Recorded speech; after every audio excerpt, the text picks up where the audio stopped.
All right. We are going to look at the top 25 poll from the USA Today coaches poll that just got released. The Rebels are ranked, but where? And also, I've gotten a bunch of questions about it.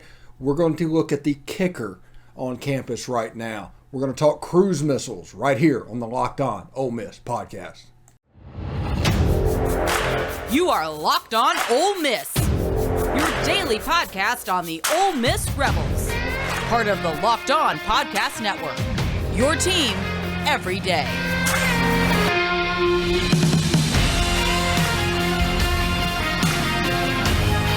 All right, welcome to the Locked On Ole Miss podcast. I am your host, Stephen Willis. You can follow me at the Stephen Willis right there. I'm on TikTok at Locked On Ole Miss. I am on Instagram at LO Ole Miss. And Facebook, you can follow me on the Positively Ole Miss fan group. So those are the ways you can take in the show. We're going to get right to it. The top 25 preseason poll has been released. Guys, we are getting closer. We are absolutely getting closer to football happening and actually being a thing. And Ole Miss is ranked. And Ole Miss is coming in ranked at number, 24. And this is what the USA Today had to say about Ole Miss. The loss of quarterback Matt Corral has the potential to derail the Rebels' growth under Lane Kiffin. Replacing Corral will come down to a competition between Southern California transfer Jackson Dart and former backup Luke Altmaier. Kiffin aggressively courted players on both sides of the ball from the transfer portal.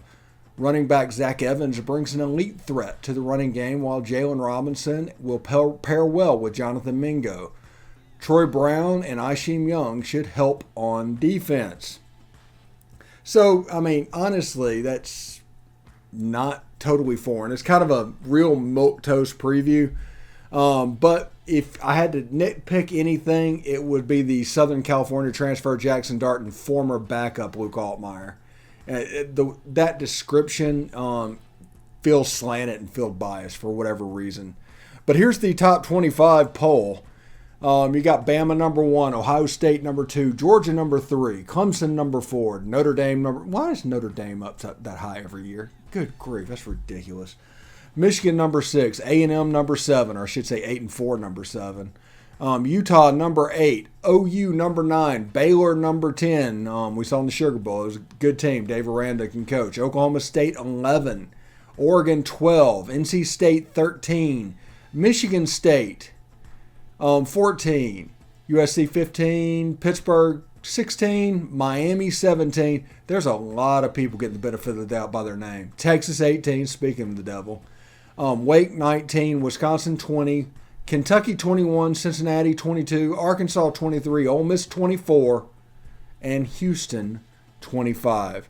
So it's one of those things to where these polls come out and, you look at it. I'm going to have it up over here. So if you see me looking off camera a little bit, I'm going to have the poll where I can reference it.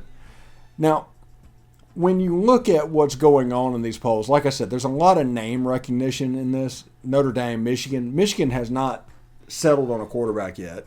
Notre Dame has a completely new coach, and they could be good, but, we'll see. Brian Kelly ran a good program, so he has a lot to work with up in South Bend, but there's a lot of name recognition. Utah should probably be higher. OU, why put OU in there at that level? Baylor should be higher. Oklahoma State should probably be higher. Oregon, I don't know. I just don't know. NC State, good team. They have a chance to compete with Clemson, who is massively overrated at 4 if they play like they did last year. The USC, Miami, Texas triumvirate, what's next? All we're missing is Tennessee from the we're back list.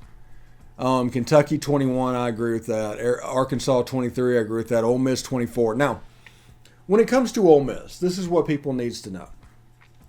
I have told y'all for months that this team is the most talented team that Ole Miss has had in my lifetime. I have not shied away from that. I've put my name on that, and I've said it over and over and over again. I've also said it's one thing to be talented, it's another to be good. This Ole Miss team could go 5-7. This Ole Miss team could go 11-1. That is the swing of this team at the moment. That's not necessarily a bad thing. That's just some questions and some development, and things need to find out, and you need to stay healthy, and there's a whole bunch of stuff that we can't answer right now. All we can go off of is how talented they are, how they look. Where in a sterile environment, they go through and they look really good. There's some good guys, good looking guys getting off the bus there. Look at that throw. Look at that catch. Look at the speed everywhere. Zach Evans, my goodness. We've never had a running back like Zach Evans at Ole Miss. But once the games start, that's when the other part of the calculus kicks in, and the why football is such a wonderful sport. Because what if you lose 2 or 3 offensive linemen? What if a quarterback goes down?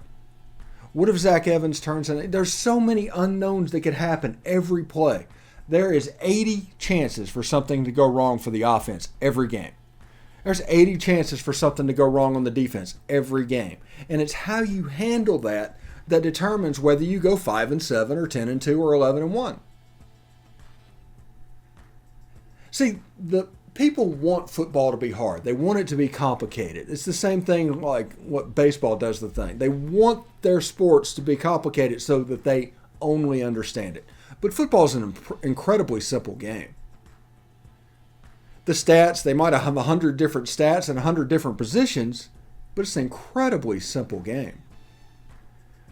It is all about how talented you are versus how you handle adversity.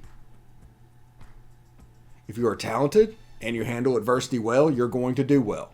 If you don't handle that adversity well, you will not do as good. And if you're not talented and don't handle adversity well, you're Vanderbilt, you're Kansas. It's a simple, simple game. We get lost on the schemes and all of the things that's designed to matriculate the ball down the field, as Hank Stram used to say. And we lose sight of how simple this game is. I would sit there for hours looking over film. I mean, it was 10, 15 years, 8 hours a day, looking at players over and over again. And you get a little bit of insight. Now, coaches, when they look at film, are looking at ways in each individual rep that they're watching. It's like, what can we do better to win this rep? What can we do better to win this? And it's all designed to make the whole a little bit better. That's what coaching is. That's why they make all this money. But I had the benefit of the doubt, or the benefit of looking at the film a little bit different way. And you can kind of almost deconstruct it from the points like, okay, this team is a flexbone team, and this team is an air raid team. They're playing each other, but the goals are the same. It's just how you do it.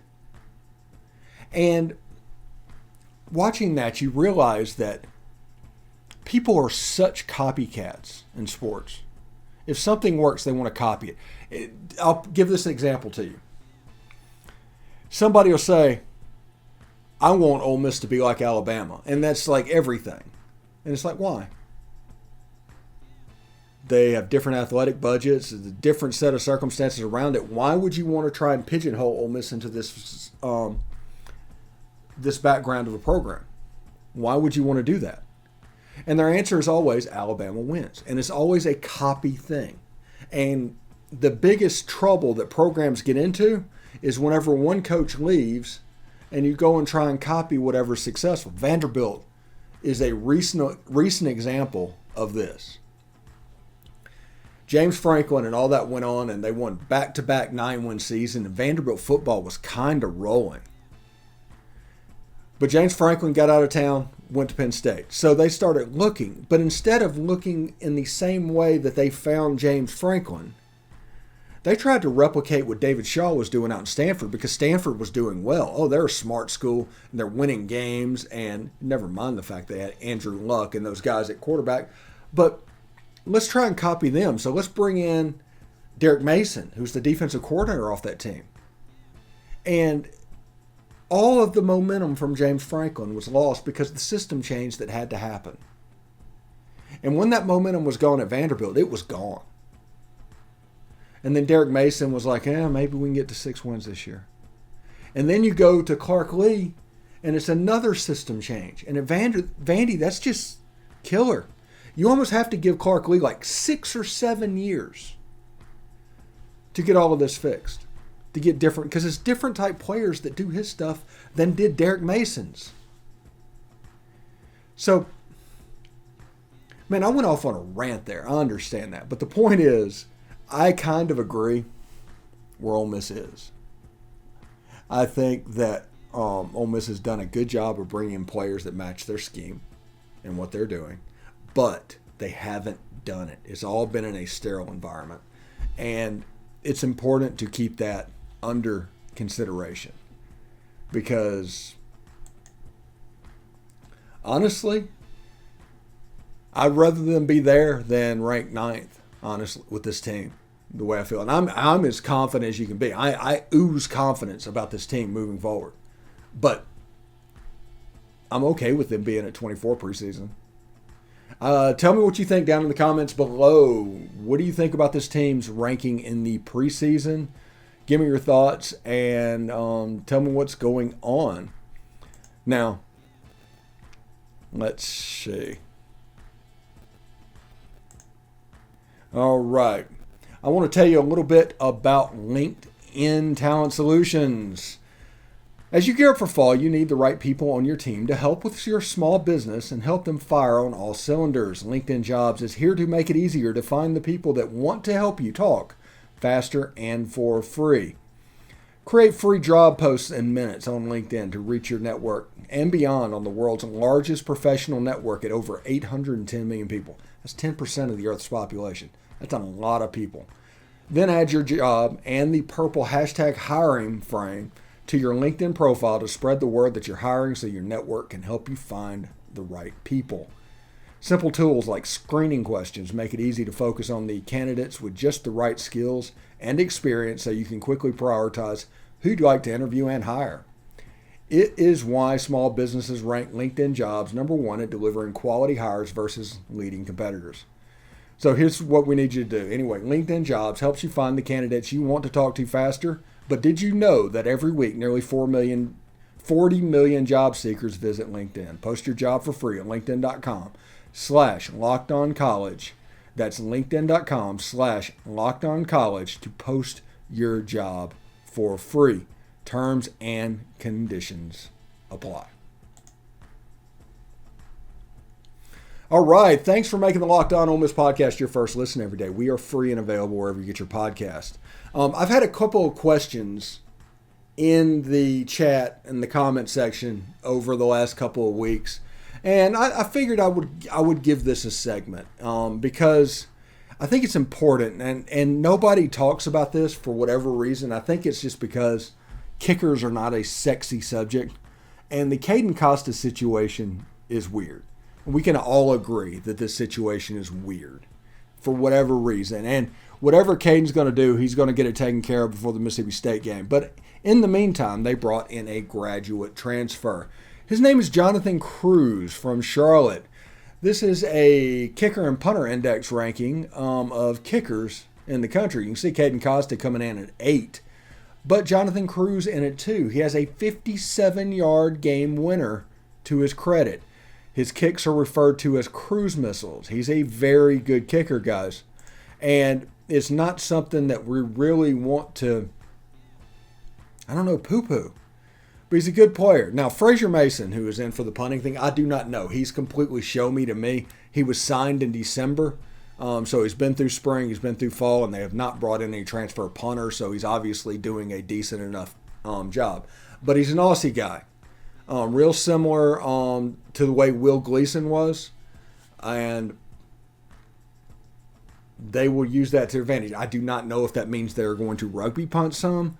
I do not know what's going to happen. Maybe he just has a boom for a foot, but we'll see. That's Frazier Mason brought in to punt. But Jonathan Cruz from Charlotte, the former 49er, is going to kick field goals this year. And like I said, he's got a 57-yard game winner against FAU last year. He's good. He's a good kicker. And this is important to me, okay? If you look behind me, that picture down there below, that's actually of me. I was a place kicker in high school. And so I enjoy kicking. I enjoy talking about kicking because nobody ever does. It's kind of, just whatever. It's like stupid kickers, like Peyton Manning said back in the day about Pat McAfee. But this guy's a good kicker. And let me tell you why this is important. Because you might not know why this is important. Lane Kiffin likes to go for it. We all know that. And everybody's going to say, well, he's going to go for it more if Caden Costa is injured anyway. Just put the other guy in. But what this does is provide a hedge. If it's 4th and 12 from the 20-yard line, you've got a, 20-yard line, 27, 37-yard field goal. You can count on that to be made. That gives you freedom in your play calling on 3rd down to try things because you got 3 points that you consider in the back. But you want to try and make 7, so you do things to go for 7. Whenever you can't do that and you can't count on that kicker, that puts so much pressure on a quarterback on 3rd and 12 from the 20-yard line. And it can look like, honestly, Matt Corral did against Auburn last year. It can look like it could put quarterbacks in a blender, in a pressure situation to where bad things can happen on 3rd down because they're trying to make things happen. This security blanket of knowing 3 points are basically going to be on the board is very important for a team. Now, if it doesn't work out and Jonathan Cruz has a bad year, I will completely eat my words about good kicker, but to this point, he is a good kicker. And, if you get to the point where it's a 47, 50-yard field goal, especially on the long range, he's a good long-range kicker. All of a sudden, you're not going for it from the 35. It's 4th and 12 from the 35. Because there are people that are team never punt. They call it team go for it. Because they want college football and football to be played like they play Madden, like they play NCAA. Because there's no consequences in those games. Whenever you are obsessively going for it, yes, it's fun. We all love it. But if you look back against Auburn and picture the time that we got inside the 20-yard line, went for it, didn't get it, and Auburn ended up winning the game, we could have won that game just by kicking field goals on 4th down. I understand that you could have kicked, you can go for it once and get a touchdown once. It's a better situation. Over 2 possessions, the most you can get is 6. Or, if you get stopped once and get it the second time, you get 7. I get that. I understand all the analytics of it. But that is a game that potentially cost Ole Miss the playoff. If we want to look at it real. That was the other regular season game. Other than that, we would be going into the end of the season 11-1. We would not be going to Atlanta. And honestly, if we're going to be real, they would probably finish 5th and not made the playoff, but they would have been on the cusp, with their only loss being to the number 1 ranked team in the world, or in the country, when it comes to the playoff selection show. It's a big deal. I am team kick the field goal almost every time. To me, there's no such thing as a sad field goal. Points are more important than no points because if you have no points and you score no points, the momentum boost of the other team is out the roof. The only thing I compare it to is talking about momentum. Do you remember when Ole Miss was playing Memphis in 2015? Do you remember that?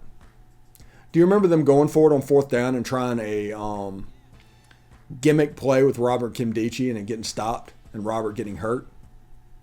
Do you remember the momentum completely shifting and Ole Miss unable to get it back and they ended up losing that game? This is a game, I think they were up 14-0 or 14-7 or something like that. It was well under control for Ole Miss football, but that 4th down flipped everything. It's not all analytics every time. You have to take into account, honestly, the body language of the other team. That's why coaches make so much money. They have so much going on. They've got to do the personnel. They've got to hit the transfer market. They've got to recruit high school players. They've got to judge body language of the other team. If it stops, if it gets stopped and the momentum shifts, will you be in trouble? They have so much stuff going on. So much stuff. And I do not envy a head coach at all. The time commitment for all that is just out of the world. This thing that I do, 2 hours a day, I do all this for fun. I've got it officially set it down to where I can do several different things really, really quickly. But it's about 2 hours a day commitment. The rest of the time I'm in the pool, going for a walk, doing all kinds of stuff. But these football coaches, the time commitment of a college football coach has gotten absurd. You got like Matt Luke, who went to Georgia, got his natty at Georgia, and just walked away because of the transfer portal and everything going on. It just got absurd. It just got weird. Anyway, when we come back, we are going to talk a little bit about the not the transfer portal. We're going to talk a little bit about the quarterback competition because we haven't talked about that yet. So anyway, stick around. All right, thanks for making the Locked On Ole Miss podcast your first listen every day. We are free and available wherever you get your podcast, including YouTube. So subscribe to the YouTube channel, please. Upvote the video itself, and of course, hit the bell for notifications whenever we release new videos. Should be a lot of fun. But also, we're doing a breakdown segment where Corey Burton, a high school coach from Hillwood High School in Nashville, Tennessee, has been nice enough to come on and do breakdowns of Ole Miss players, newcomers, and Luke Altmaier. Because I want to include Luke Altmaier because I think he needed to be included. So Luke Altmaier was the first. He's up now. Tonight will be Jackson Dart. Tomorrow will be Zach Evans. Then there's Ulysses Bentley the fourth, and then Michael Trigg. That's our 1 week. 7 o'clock Eastern it goes live. Every day, 7 o'clock Eastern, you can tune in and catch 10 minutes of breakdown on an Ole Miss newcomer. Should be a lot of fun. So, the quarterback competition is ongoing. We've all heard different things. Everybody's got opinions of what's going on. And I've told you that these are probably the two most important weeks in the whole season. The whole identity of this team is going to come together over the next 2 weeks. It's hot. It starts to grind on you a little bit. Sometime about next Monday or Tuesday, everybody's going to start to get pissy, start to get testy. And it's just going to become camp. Even though it's not 2-a-days, it's going to become camp. It always does. They've got their cold tubs. Everything's going out before they get ready to go to class. So, you don't want a person pressing.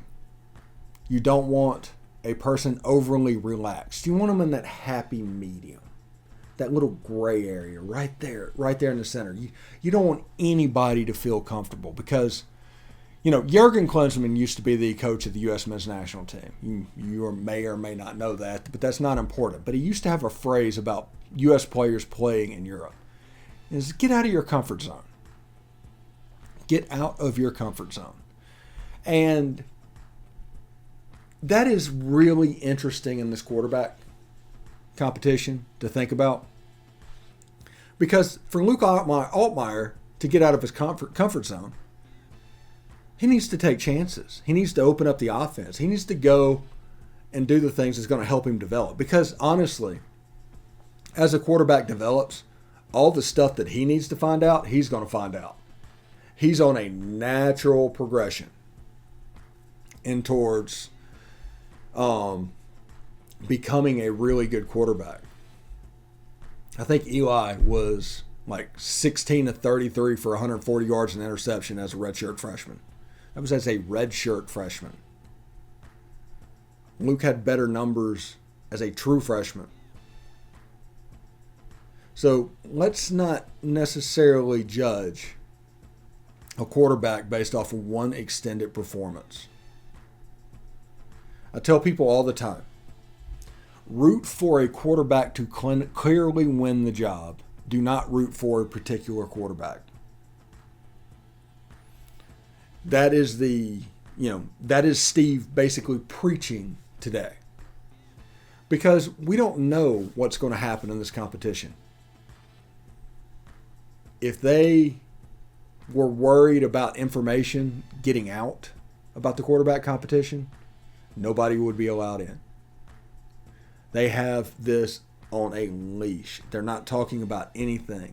They've gotten to the point where in the press conferences, you'll listen, and you've heard them on this show, on this channel. Whenever a quarterback question is asked, Lane Kiffin's like, oh, quarterback, yeah. And he goes down and he almost has the media trained. I do not want to talk about this, so I will make this as boring and mundane as possible, so you'll ask a different question of me. And you won't ask the questions that you were paid to come in here and ask me about. You will ask me about NIL, because at this point, NIL means nothing. He has no problem talking about NIL. He'll talk about that all day because it means nothing at this moment. The one thing that can hurt, potentially Ole Miss, or this offense, would be if the media dug in to this and handled this quarterback competition honestly the way they should. Because inside the coaches, inside the locker room, they're doing a really good job of making it as mundane and as boring as possible. Both quarterbacks did good things. They both made mistakes. We'll see how it goes. When's time on? I don't know. I've done it before the season, and I've done it during the season. But I don't like to do it during the season. I mean, that is, if you go back to listen to the interview, that's how it sounds. And it's intentional because, okay, let's be real for a second here. Let's be real. There's a $7.5 million man sitting behind a microphone and a whole bunch of people trying to impress him. Not because they have any bias toward the school, not because there's any fandom, and not because he's the Ole Miss head coach. Because he is the most powerful person in the room. So his body language and his answers control the questions that are asked. There's nobody necessarily in there, with the exception of maybe David Johnson, who always asks the quarterback question every day, no matter what the answer. But everybody else asks these general big picture questions because Lane wants to talk about that. And why is that important? Well, they need something that they can write about. They need good quotes. And they're going to write about NIL, and it's going to become part of, they're going to keep that story alive and everything going on because he gets those big quotes, and they can write stories about him. They can on the other stuff. These coaches do such a fantastic job of not saying anything while saying stuff. Just listen to the press conferences. It's absolutely amazing. Lane does not talk in code. He will tell you exactly and answer every question as it's given. There's a difference, though, whenever it can affect what's happening right now, and it can't. If it can't, yeah, he's open. He'll talk about it all day long. If it can, he's going to give you a mundane answer that doesn't really say anything, and we can go on about our day. It's just the way it is. It's really cool to see. I think they teach social media classes down in South Florida on Lane Kiffin and his Twitter account and his whole personality. And it's all been, if you want to think about 2008 until 2014, till he went to Alabama and got put to rehabilitation, let's say 6 years. He had 6 years of the media being all over him about everything. And everybody pretending that they know him. So his attitude towards the media is going to be based off of that real world experience. From leaving the LA Raiders or Oakland Raiders to the Tennessee Vols, to leaving the Vols for USC, the way that he left USC, all of that is going to be there. And those experiences is going to be how he handles this media. He knows what's going on. And he did a masterclass work under Nick Saban of how to handle the media. Now, Nick handles him like a bully. Lane isn't quite like that. That doesn't fit his personality.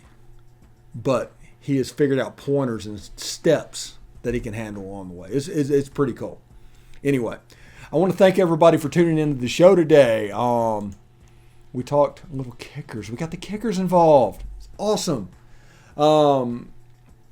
But get more of the SEC by making Locked On SEC your second listen every day. Host Chris Gordy and the local experts of Locked On, that's me, take you across the SEC in 30 minutes. Make Locked On SEC your second listen. Locked On SEC. I want to thank everybody for tuning in. Tune in tonight for the breakdown. We've got stuff at noon and 7 every day this week to go along with the 7 o'clock in the morning Locked On Ole Miss podcast, and that's not even including anything for practice.